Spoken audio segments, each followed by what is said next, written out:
Good morning, students. Now we are beginning with the part 3 of chapter 7, Post Independence India.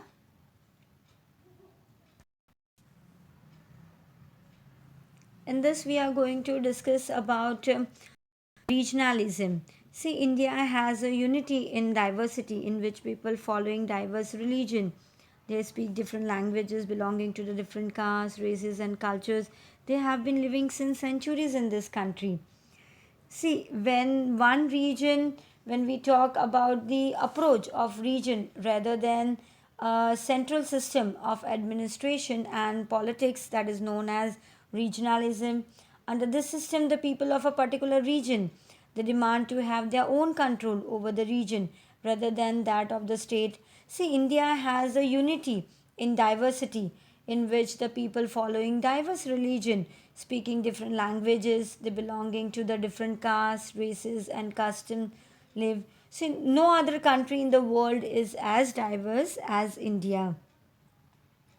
And as a result, what happened, the cultural progress of India is not associated with specific caste or creed, but it is through a unified effort of people who are living in the entire India. And see, when we talk about the reason for regionalism, see what are the regions for it. See, when the people they speak a common language, they share common culture, they live in a certain specific geographical region for a very long time, and they develop the emotional bonding that is with one another and also the region. And when such feelings become obsession, that they leads to the feeling of regionalism. See, the greedy politicians and various communal groups are the main reason for creating the feeling of regionalism. See, these people they crush the feeling of people and they also misguide them for their own motives. See, people who feel wrong about objectives of regionalism are harmful for national unity and integrity also. And see, these people harm the nation and they also hinder its progress to fulfill their own benefits. And see, that they would get through regionalism only. And these people forget that for a citizen, his country comes first and then his state and or a region. So it becomes very obvious for the people speaking common languages, sharing common culture and living in certain specific geographical region for a very long time to develop emotional bondage with one another. See, the language, caste and creeds and religion are the three main important factors for creating regionalism. So let us discuss them briefly. First, the factor of regionalism are language, caste, and religion are the three main factors that leads to regionalism. First one, language. See, when majority of the people of a region they speak same language, so it becomes what one of the reason for regionalism. For example, in India, majority of the people who are residing in North India are Hindi speakers, whereas those who are residing in South India are non-Hindi speaker. So what happened? Non-Hindi speaker demand new regions according to their language they speak. And the State Reorganization Commission created a separate state. What on the basis of language after independence. And now when we say about caste and religion, so see the people who are belonging to a variety of religion they live in India. When the people belonging to a specific religion are in majority in a region, they tend to dominate that region. For example, Nagaland, Mizoram, Manipur and Arunachal Pradesh, they have different custom, tradition, lifestyle and profession.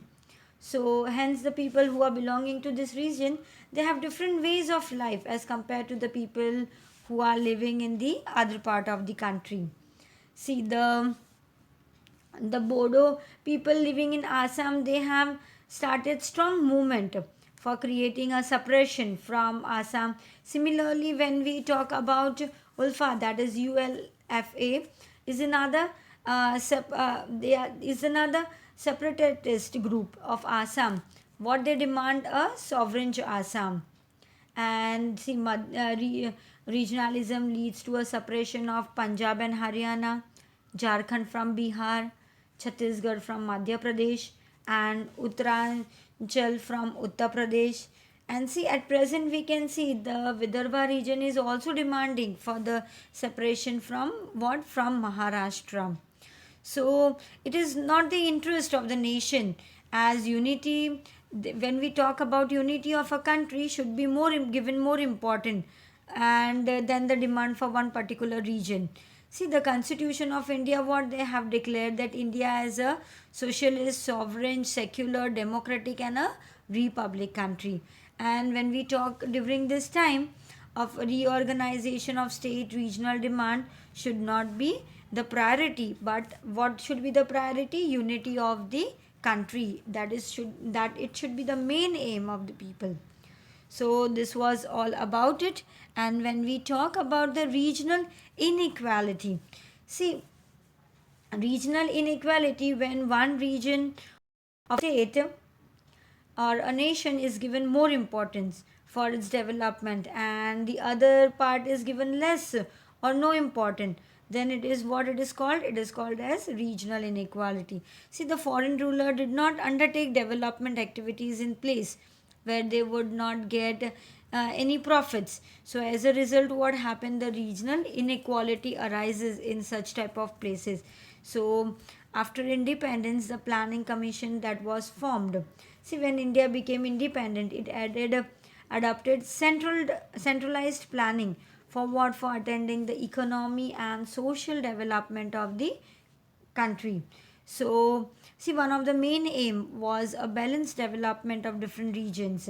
See, the planning commission was formed to see that this objective is fulfilled properly, and the main aim of planning commission was to have a balanced development for what? Of different regions of a country. See, however, when we, due to the political tug and war, agreed to pull the project in one state and utilize the resources of development for one state, this all leads to what? The imbalanced development of the country, and because of this resulted in regional inequality. See, on analyzing a state, when we analyze a state, one can find the vast variation in development even within a state. For example, when we talk, Maharashtra is considered to be economically developed state. However, its area like Vidarbha and Marathwada, they are quite backward.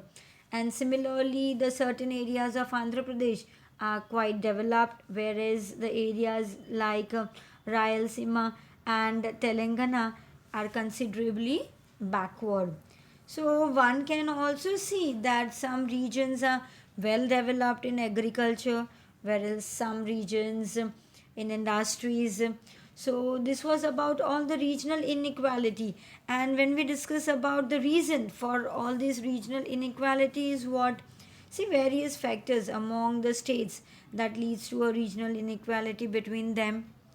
Uh, some states fight for boundary issues of their states, forgetting the fact that both the states are in the same part of a country. For example, the border disputes between Maharashtra and Karnataka and Punjab and Haryana is still on, and the regions or states show narrow mindedness also for obtaining benefit related to the flow and disturbance of water, use of minerals, industrial raw material, growth of agriculture sector, etc. All these are the regions of the states which are narrow minded. And see, when the regional inequality and narrow mindedness is extremely harmful for what? For the unity of the country. And see, active steps should also be taken by all the preserve to preserve all of the country, fuel its growth, and hence make the whole country strong rather than only a state. See, means for preserving our country's dignity, the superior position should be planned. They should plan all this rather than to making the interest in the regional development.